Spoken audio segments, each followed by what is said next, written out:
ओम नमः शिवाय। जय श्री महाकाल। हर हर महादेव। आपके कोई काम नहीं बनते हैं, जिस भी काम में आप हाथ डालते हैं या तो काम में रुकावटें आ जाती है या ऐसा कुछ हो जाता है कि एकदम से चीज़ें चलते चलते बंद हो जाती हैं। हम बहुत उत्साह से, बहुत उम्मीदों से उस कार्य को शुरू तो करते हैं, बहुत अच्छी प्लानिंग भी करते हैं, लेकिन उसके बाद भी सफलता नहीं मिलती है।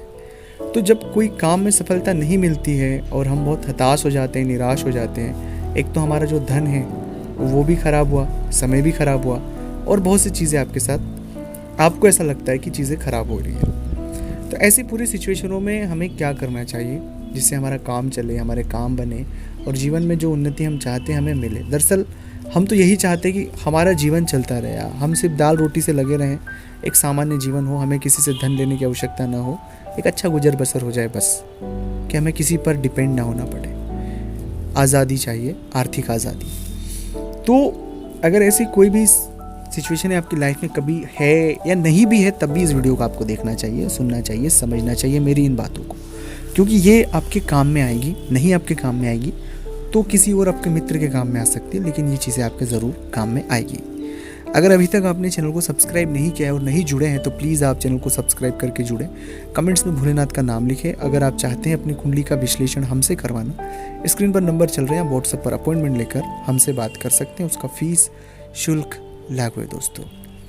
अब सबसे पहली बात है कि जब कभी भी हमारे मन में एक वहम चलता है, वहम यानी अज्ञात डर, इस तरह की चीज़ें हो जाएगी, ये हो जाएगी, काम तो हम कर रहे हैं जिस काम को कर रहे हैं, और इस तरह का अगर वहम आ रहा है, इस तरह का डर आ रहा है, सामान्य डर तो कोई दिक्कत नहीं, लेकिन डर भयावह आ रहा है, जो डर हमें बिल्कुल ऐसा लग रहा है कि ऐसा तो हो ही जाएगा। तो जब ऐसा डर और वहम बन रहा है तो ये राहु से संबंधित हमारी कुंडली पीड़ित है और हमें राहु के उपायों की ओर ध्यान देना चाहिए। जैसे काले कुत्ते को रोटी देना चाहिए, भगवान शिव को रोज इत्र लगाना चाहिए, अपने गुरु मंत्र का जाप करना चाहिए। तो राहु से संबंधित जितने सारे विकार होते हैं उनके उपचार हमको करना चाहिए। उन उपचार को आप फ्री में कर सकते हैं, मतलब ऐसा नहीं कि कुछ पैसे लगने वाले हैं आपको। शिव जी को रोज़ आप जल अभिषेक करें, जल अभिषेक में आप हल्दी अगर मिलाकर, हल्दी डालकर शिव जी को चढ़ाते हैं तो बहुत ज़्यादा पॉजिटिव होती है। कुमकुम डालकर चढ़ाते हैं तो बहुत ज़्यादा पॉजिटिव है। या नमक, खारा पानी जो होता है वो भी भगवान शिव से अभिषेक करना है। सिर्फ एक दिन, कोई सा भी एक दिन चुन ले, उस दिन आपको करना है। तो भगवान शिव की उपासना और आराधना करने से राहु से संबंधित जितनी सारी बाधाएं वो खत्म हो जाती है। लेकिन आप जो उपासना कर रहे हैं उस पर आपका विश्वास होना चाहिए। ऐसा नहीं कि आप उपासना सिर्फ एक डर को दिखाने के लिए कर रहे हैं कि ये चलो चले जाएगा। आप उसे मानें।